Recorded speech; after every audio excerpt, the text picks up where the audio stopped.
this is really a gripe per se. This is just more of a teachable reason why. Um, I wanted to talk about the word allegedly because a question came up a few months ago. The shooter in Illinois, who was shooting at minorities, shooting us up and everything. A lot of my friends were asking, "Well, we saw him do it. Why are you using the word allegedly?"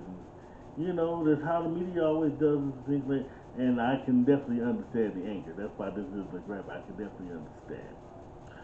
I'm not even angry about why they're angry because they're angry because we do get the short end of the stick as victims too. However, legally, um, and this is just me as a journalist talking from a journalist standpoint. The term allegedly is not just for the protection of the assailant, but it's for our protection as well. Simply because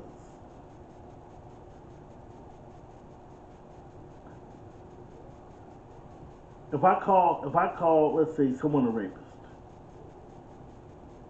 just because he was there at the scene and he got arrested for it. But then we find out later, the evidence come out, somebody else did the rape. But we've been calling this man a rapist forever. His reputation is tarnished. He can actually sue. He can actually sue me. The media, the police. Everybody can get lawsuits. In fact, it actually did happen a long time ago. I can't legally get into it, but it happened. Um, a whole TV station lost the news department. That's about all I can say over that. Um, allegedly has to be said by the media until the person is convicted of the crime. And the reason I said it also protects us is because let's say the person did do it, but he's acquitted. And we were going around still saying he did it, he can still come after us. And that, either way, legally we have to say allegedly. Allegedly, we have to. Now, people like places like Fox News and Newsmax, they kind of teeter along that line, and they've abandoned that word in some cases. You can't ever abandon that word. And see, they'll do it when they're talking about their enemies or their rivals or what have you.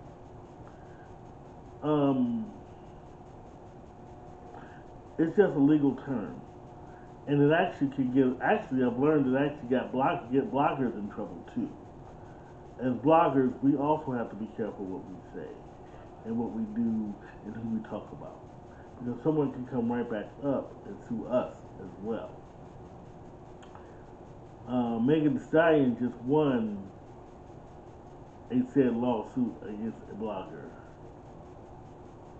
who was spreading falsehoods about her. See, that's the other thing too. Bloggers, and this is just my caution about bloggers. Bloggers, you're journalists too, meaning you're going to have to hold yourself. You can say, now I'm not saying you can't say what you want, but you have to be careful with how you say it. My mother always tells me it's never what you say, it's how you say it. And that's true for this.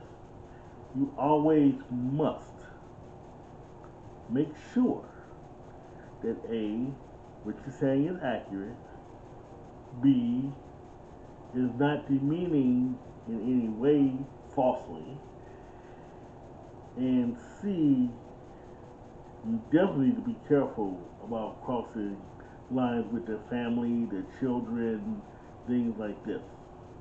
Because if you don't, you open yourself up to a lot of lawsuits. See, there was a lot of things in journalism that got abandoned over the years. The equal time law, where both sides of, like Republicans, Democrats, or unions or non-unions, they can actually have an equal amount of time to say what's on their minds. Um, you really must always make sure, because in this forum I'm going to be doing a lot of updates and things like that video-wise. So these aren't going to be the last videos that you see of me. But what I do want you to know is,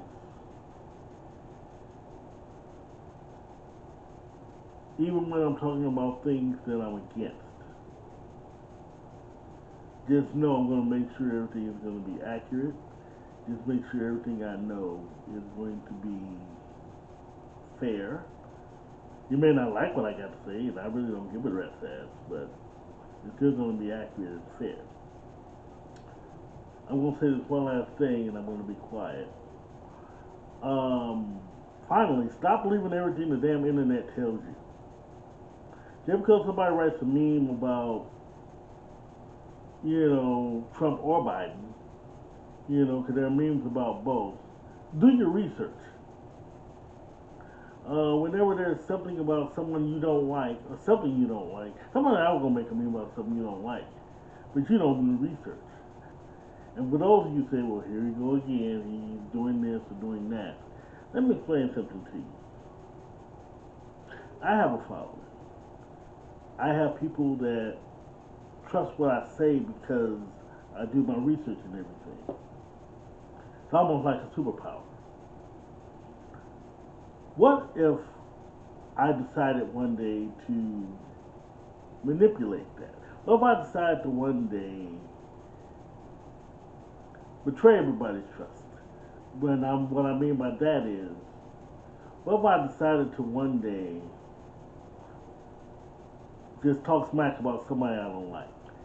And I'll start talking falsehoods about the family, things he's done, things in their past. I'll probably bring up bad things in their past, and then make up some stuff. And then next thing you know, people are now hating on you because of what I said. Well, Henry said it must be true. Even though I was I'm either lying my ass off or embellishing my ass off.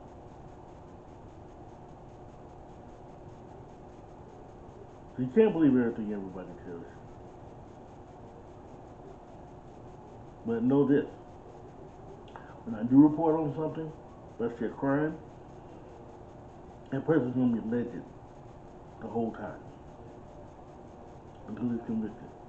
When I talked about Rittenhouse, he was a legend until he got acquitted. When I talked about R. Kelly, he was a legend until he got convicted. See, you have to be careful. Cause yeah, even R. Kelly could have came after me had I not said that allegedly. You can and see the problem is, yes, you can have all the evidence in the world. You can see him do it. Yes, I saw him shot him. I saw him with this. I saw him with that. But he still has because what if somebody comes back with an acquittal? Just like George Zimmerman got off, you have to be careful because you never know. Remember, they had OJ there at the right because he got off. But that's all I got to say. Stay tuned for a couple more gripes later in the week. This is A.T. Campbell signing off.